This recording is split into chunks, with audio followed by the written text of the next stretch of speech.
Hey dreamers, welcome back to the channel. In today's video I'm going to be making a block push mechanic like this in Dreams, and I'm going to show you how I do it. It's fairly simple and it looks and feels very convincing. It feels very physics based, even though we're kind of cheating a little bit. If you're interested in learning how to make this, stick around because I'm going over it right now. Okay, so most of the stuff is actually here in the block, and I have a little bit of stuff here in the character, and I'm going to be going over all that, so I'll go ahead and just delete all of this stuff and we can remake it from scratch.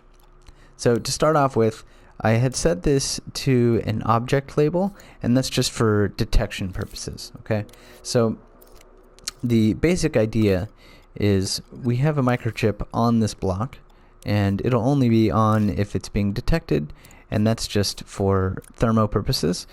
But the idea here is the character will detect this block, and that will allow this chip to turn on. And we're going to be using a controller sensor inside of the block, and this is partly why I wanted to include the detection thing, because we don't want a bunch of controller sensors on at the same time.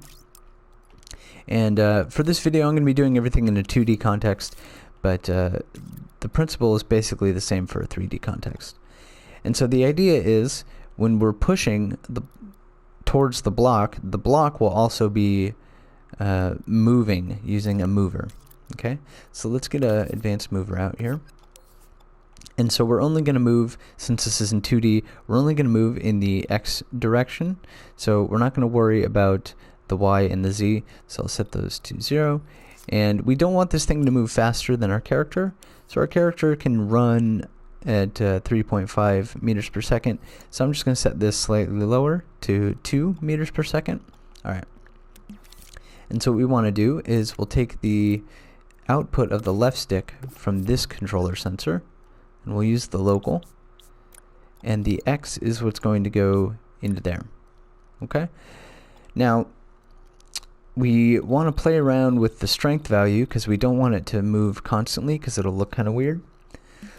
So what we're going to do is let's get a trigger zone inside of this block, and we'll place it somewhere there in the center, and this is going to detect some sort of label, or a tag, excuse me. So I've just named the tag detect movement. I haven't made it yet, but that's what I was going to look for. And we'll take that detected value and we'll put it through a signal manipulator, and this is going to affect the strength. So I'm going to set this somewhere maybe like 80%, and we'll have that multiply against it. And I'm going to give it a little bit of a ramp up so that it doesn't just instantly start moving, and that will allow that to feel a little bit smoother. So if we just take a look at what we have now, I'm going to go ahead and just create a little trigger zone up here, and this is going to look for the object label. So let me go ahead and check object here. Okay, so this is looking for the object label, and that's what's showing that that's on. So now we can see that it's on, right? So let's go ahead into test mode and see what happens. Now the tag hasn't been made yet, so that actually won't do anything.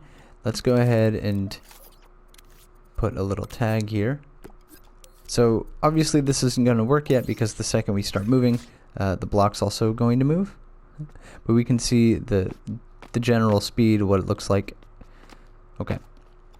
So we have to have some conditions that turn this tag on when appropriate. Obviously we don't want to turn it on when we're away from the block, so we want to be close to it. And we also want to take some other considerations into account. So let's go ahead and create a little microchip here.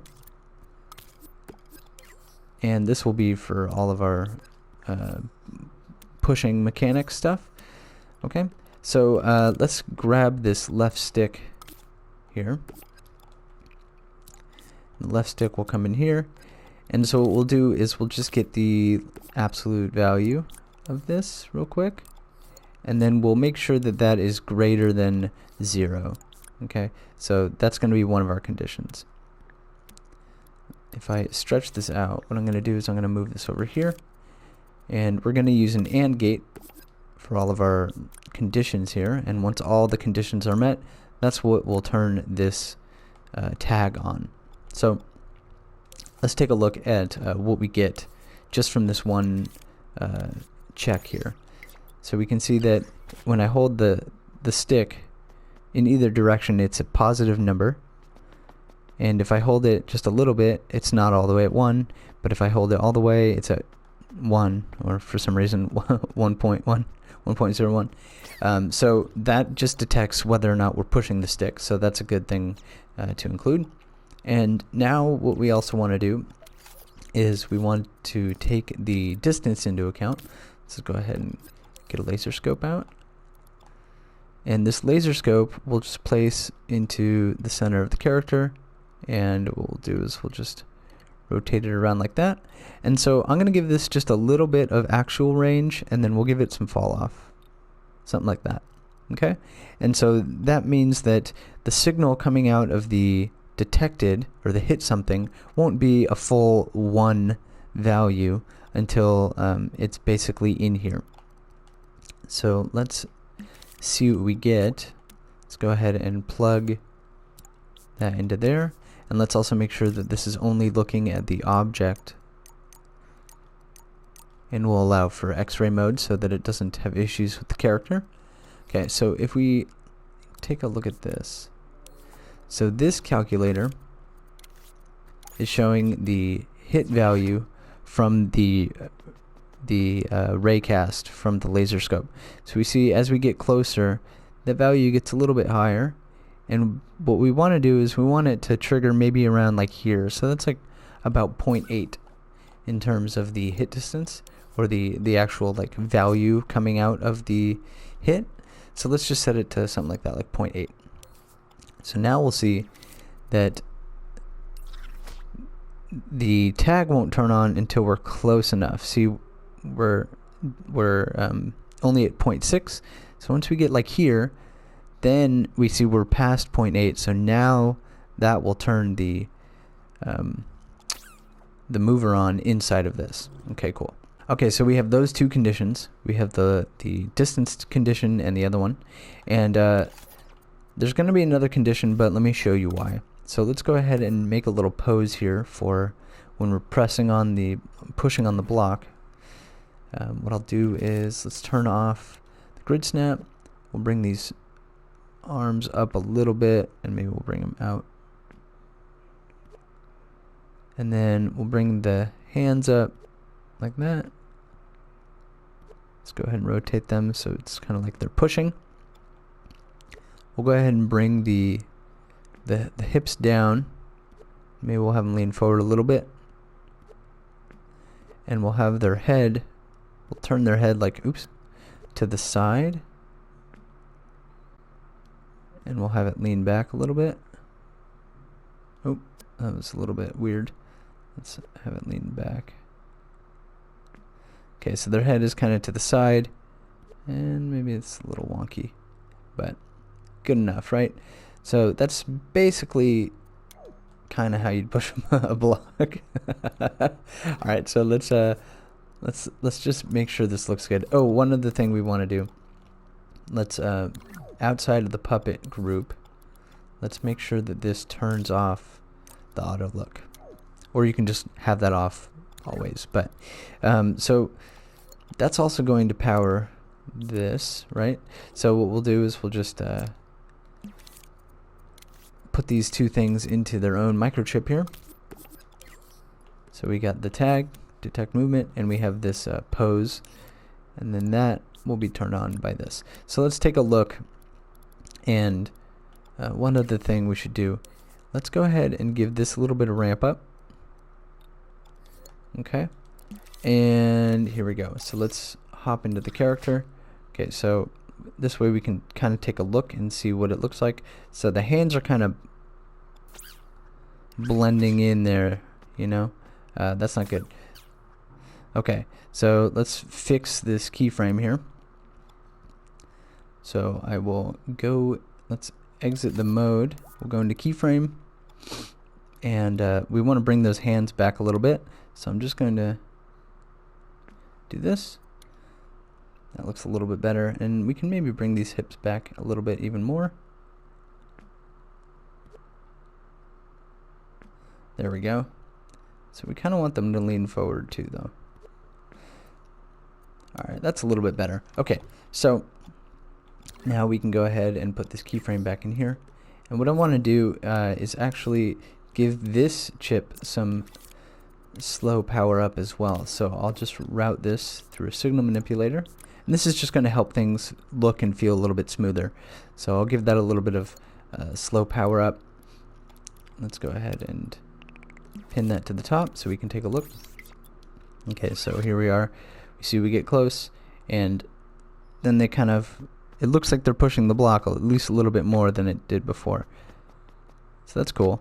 It's pretty slidey. That's because of the damping. So let's turn this damping up a little bit. And the mover, we'll put it to like 75. Okay, so that looks a little bit better, I think. Let's take a look outside of in play mode. We can kind of get a better view without seeing all the weird gadgets jittering around. Okay, so that looks pretty good.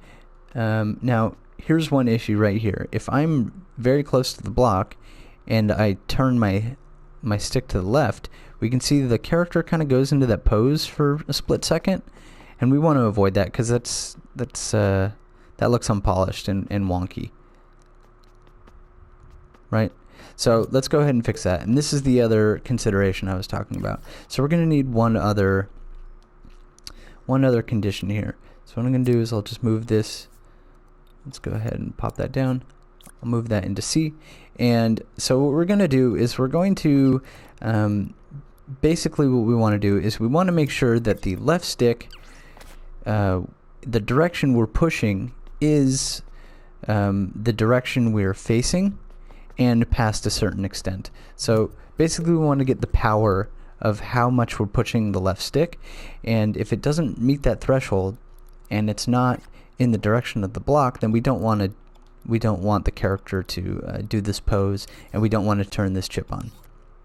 So what we're going to do for that, and this may be a little bit complicated theoretically, but should be fairly simple to do. So what I'll do is I'll get a node here, and we'll bring the left stick in here, and let's go ahead and grab one of these look at rotators. Now I'm not going to actually have it do anything, but I do want it to look in front of the character. And the reason I want to use this is so that we can get the direction in which this arrow is pointing, which we can pull from the scene space direction. So I'll take that scene space direction, and let's see, I'll just put it into a calculator for now. Okay, and so what we're going to do here is let's take this. This is a XY, and we're going to put this into a 3-number combiner, like so. And so what we're doing is we're getting the dot product between these two vectors. So we have the direction that our character is facing, and we have the direction that we're pushing based on the X and Y values of the stick. So we've converted that to a 3D vector here, and we're going to multiply these two. And this is the part that I was worried might be a little confusing, but I'll show you exactly what the result is as soon as we're done here. So in order to get the dot product, you multiply the two together, and then you add all of the results. You add all of the things that were multiplied. So essentially, this multiplication calculator is shorthand. We're taking the A value of this and multiplying it against the A value of this, and then we're going to add that to the B value of this multiplied by the B value of this one, etc., etc. So you just get one number at the end, and this is what a dot product is. So let's go ahead and pull that out there. And so now we can take a look at what this value looks like. So let's go ahead and go into test mode, and hopefully this part helps make sense. So when we can see the amount on the left stick that I'm pushing, and we can see that when I'm going to the right, it's it's at 1. Now if I turn left, it goes negative for a second, and that's because it's checking against that look at rotator direction. So let's get this out here. So it's looking to the right. So if I hold left, it goes negative for a second because it's the opposite direction of that arrow. So this allows us to get the direction we're pressing and the amount compared to this this arrow, this look at rotator. So we can use this so that when we press left here, we see it goes negative, and so we don't have to worry about turning on that value if we're checking against a positive number. So let's just say that if this is greater than I don't know, 0.2, something small. Now we can see that let's go ahead and wire this up. Let's finish it up here. We'll just plug that into B. Okay, so now let me keep this calculator open so we can keep an eye on it. And let's actually pin this to the screen too. Okay, so here we can see all of the A, B, and C values, and we can see what's triggering and what isn't. So the left stick is the top one. As long as we're just moving a little bit, that's on. If we're passing 0.2 and it's in the direction of the look at rotator, then B is on, and C is the laser tag, or the laser scope, right? So now if I hold to the right, all three of those turn on, and we're allowed to move the block to the right. If I press left, B doesn't turn on immediately because it's waiting for the look at rotator to catch up. See, so it goes negative for a second. And so this way, the pose doesn't turn on, the character doesn't put his hands up, and it feels a lot smoother and a little bit more polished. Okay? And so we're basically done. Now we have this nice little block push. We can see there's a little bit of ramp up on the pushing, so it feels like the character's struggling to push it. It doesn't instantly start moving at full speed, and that's all due to the signal manipulator. So we could always play with these values even more if we wanted to.